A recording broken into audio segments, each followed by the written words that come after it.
Tonight, a traffic stop along I-40 is raising new questions about your constitutional rights. Among the questions, what happens to your right to say no to a search when police are looking for cash? The traffic stop occurred west of Nashville, along a stretch of interstate in Dixon County that has become well known for a controversial practice known as policing for profit.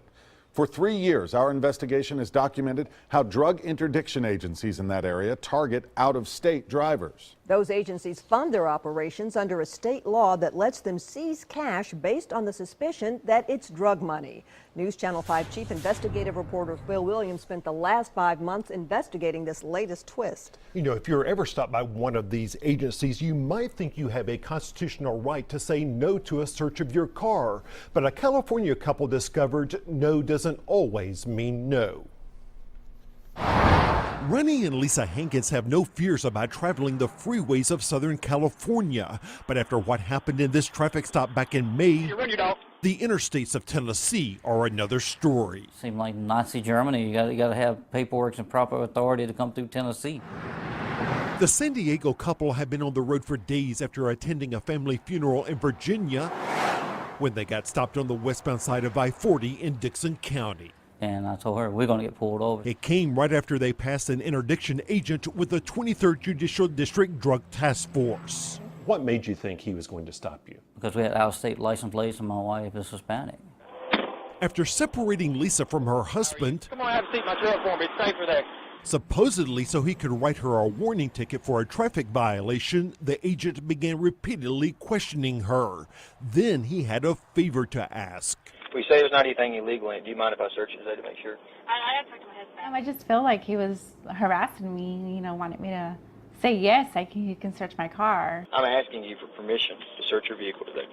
And you are well within your right to say no, and you can say yes. It's totally up to you whether you want to show cooperation or not. So why not say yes? I mean, there's no reason for him to say, to search my car. I am asking you that because I do believe that you're not being honest with me. Why wouldn't I be honest? I don't know. He died on May 1st. The officer did not believe their story that they had been to a funeral for Ronnie's grandfather, even though a quick search of the internet would have proved they were telling the truth. You have to give me a yes or no. I do need an answer so I can figure out whether I need a dog to go around it or not. I was getting upset because, he kept on asking me over and over, and I said, you have no reason to search my car. You run your dog.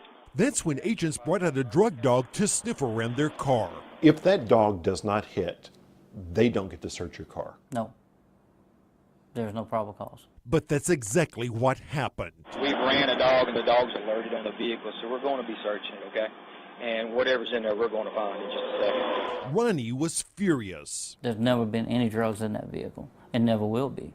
It turns out the man that the task force stopped knows a thing or two about law enforcement himself. He's a federal police officer here at the Marine Corps Air Station Miramar in San Diego. You lied about the dog sticking on the car. The dog is sticking on the car. You got the drug task force. You out here harassing me and my wife when I'm just coming back from a funeral. That's exactly how I expect most police officers to act. Okay. You're convinced they cued that dog to hit? Yes. 100%. There's no doubt in my mind. They cued that dog. Take a look in slow motion. The dog passes an open window on the passenger side with no alert. The handler then leads the dog around the front. Then on the driver's side, he turns his body around and gestures towards the window. Suddenly the dog sits. That's the alert. Just like a child. You can make a child say anything you want.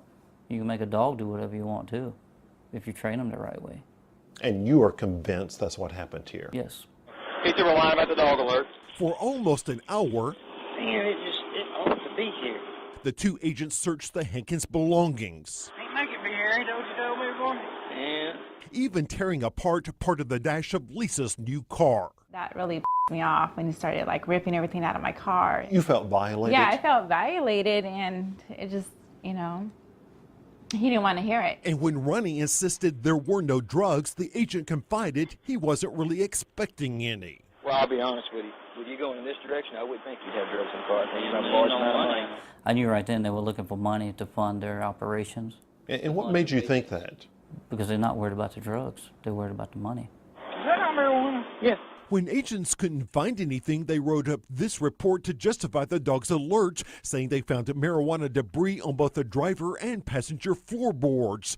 We showed the report to the couple. It's just them trying to cover their backside. Ronnie noted that the drug dog had passed by the open passenger window and did not alert. The truth, they say, all agents saw inside the car was grass from the cemetery where they had buried Ronnie's grandfather. It makes me angry that someone would attack my character, because not only that attacks my character, that could cost me my job. As for her experience, Lisa Hankins said she knows one thing for sure. I know I will never drive to Tennessee again. That's the last time. Now, the dog handler involved emphatically insists through his boss that he did not give that dog any sort of command to alert on the car. The Hankins say they're still suspicious, Rory. It's amazing to watch that. That officer, why was he so insistent to search the car? Well, that agent said he thought they looked nervous, but the Hankins say they were just tired and jittery after having been on the road for days. And Ronnie says after having served in Iraq, that's just the way he comes across. And you took the video to a nationally respected expert. That's right, and he believes that the handler may have inadvertently cued that dog to alert. That part of our investigation is tomorrow night at 6. Wow. All right. Thanks so much, Phil.